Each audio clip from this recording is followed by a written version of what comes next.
বৰা মাজত তুলনাৰ ঊৰ্ধ বৰ্ষাৰণ্য এনে বন্যভূমি নাই আৰু দ্বিতীয় নামেই যাৰ পৰিচয় দিহিং পাটকাই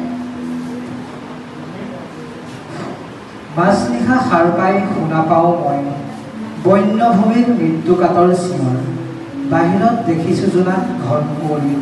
দুভৰিত দেখিছোঁ মই নিয়ৰ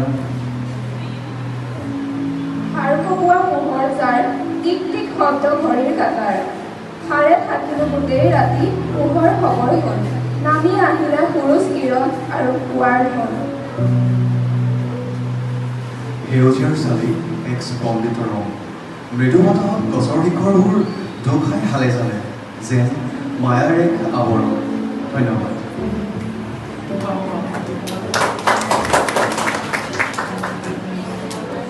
ঈশ্বৰে সৃষ্টি কৰা এক আশ্ৰয়স্থল বিশুদ্ধ বতাহত পানী নিৰ্মল তাতেই আছে বহু জীৱৰ ঘৰ গছ লতা আৰু কত যে দস্তাবেজ পৃথিৱীৰ আয়ুস আৰু ভৱিষ্যতৰ ধন্যবাদ